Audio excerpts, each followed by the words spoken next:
चला मित्रांनो, आज आपण आपल्या लॅपटॉपमध्ये WhatsApp कसं लॉग इन करायचं हे तुम्हाला दाखवतो. पहिले सुरू सर्च करायचं WhatsApp म्हणून. तरी मी पहिले सर्च करून ठेवलं होतं. सर्च करायचं. नंतर इथं पहिलंच ऑप्शन येईल WhatsApp म्हणून. तिथं क्लिक करायचं.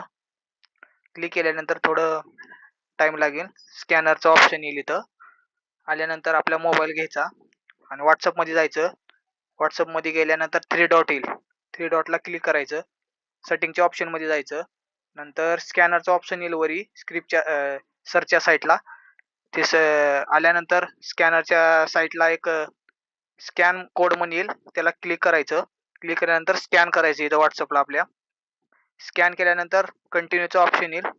त्या कंटिन्यूच्या ऑप्शनला क्लिक करायचं. क्लिक केल्यानंतर अजून परत एकदा स्कॅन करून घ्यायचं. स्कॅन करून घेतल्यानंतर थोड्या वेळ थांबायचं थोडा. म्हणजे आपला WhatsAppचा लॉग इन म्हणजे आपलं WhatsApp लॉग इन होईल लॅपटॉपमध्ये.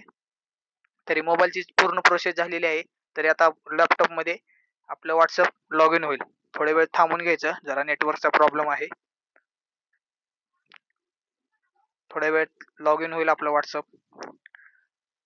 WhatsApp लॉग इन झाल्यानंतर आपलं इथं मोबाईलमध्ये पण दाखवेल WhatsApp लॉग इन झालं म्हणून. म्हणजे ड्राईव्हला पण दाखवेल. तरी मित्रांनो, व्यवस्थितप्रमाणे म्हणजे सेफ्टीप्रमाणे करायचं. म्हणजे काही WhatsAppला प्रॉब्लेम न होण्या आपलं WhatsApp लॉग इन झालेलं आहे. बघून घ्यावं का. तरी आपल्याला आता पूर्ण मेसेज वगैरे दिसत आहेत.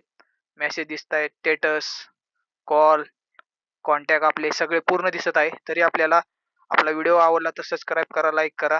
तरी तुम्हाला अजून कुठली इन्फॉर्मेशन पाहिजे असली तर कमेंटमध्ये कमेंट करा. तरी चला मित्रांनो, काय चुकी झाली असली तर माफ करा. Thank you.